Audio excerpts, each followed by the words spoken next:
Hello guys, welcome back to my channel art Gali 24। तो आज मैं फिर से आ गई हूँ आप लोगों को मिथिला पेंटिंग सिखाने। और आज है डे 2 मिथिला पेंटिंग का। तो आज मैं आप लोगों को मिथिला पेंटिंग में जो एक और सबसे इम्पॉर्टेंट चीज़ होती है वो होती है बॉर्डर बनाना। हम कोई भी फ़ोटो बनाते हैं उसके चारों साइड हम बॉर्डर रेडी करते हैं। तो ये भी एक बहुत इम्पॉर्टेंट पार्ट होता है मिथिला पेंटिंग में। और आज मैं आप लोगों को वही सिखा रही हूँ। और बहुत सारे लोगों का ये भी सवाल था कि मैं जो बना रही हूँ वो कौन सा पेन यूज़ कर रही हूँ। तो मैं अभी सिंपल सा जेल पेन यूज़ कर रही हूँ।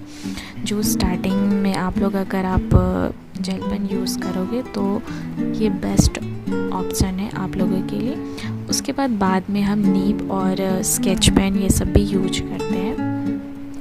तो आप सबसे पहले नीब पेन से ट्राई करना, स्टार्ट करना मिथिला पेंटिंग बनाना।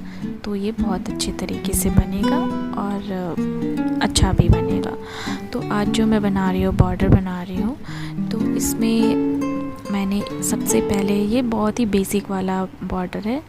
ये बहुत सिंपल भी होता है और जल्दी बन भी जाता है। तो मैंने इसे जिगजैग स्टाइल में बनाया है।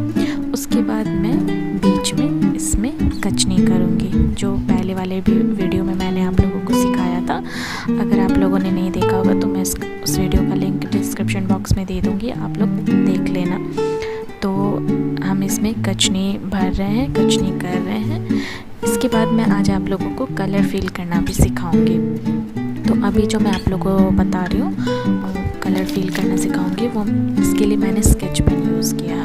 और रही बात कलर की, तो मिथिला पेंटिंग में बेसिकली डार्क कलर और जो भी चटक कलर होते हैं ना वो ज़्यादा यूज होते हैं। तो उस पेंटिंग में जो निखार होती है ना वो बहुत प्यारा वो निखर के आता है। तो आप जितना डार्क कलर यूज़ करोगे आपकी पेंटिंग उतनी ज़्यादा खूबसूरत बनेगी। तो अभी मैं यहाँ पे स्केच पेन यूज़ कर रही हूँ ऑरेंज कलर का। आप चाहो तो इसे पूरा फिल भी कर सकते हो। मैंने बस थोड़ा थोड़ा इसको मैंने साइड से कलर किया है। तो आगे की वीडियो आप लोग देखते जाओ। मैं नए नए तरीके का बॉर्डर आप लोग को आज सिखा रही हूँ। और मेरे चैनल को आप लोग लाइक, सब्सक्राइब और शेयर करना ना भूलना। आप लोगों को पसंद आता है तो खूब सारा शेयर करो, लाइक करो, सब्सक्राइब करो एंड कमेंट भी करो। और बेल आइकन बटन प्रेस करना बिल्कुल भी मत भूलना। सो देखो मेरी वीडियो को और एंजॉय करो।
Mm-hmm.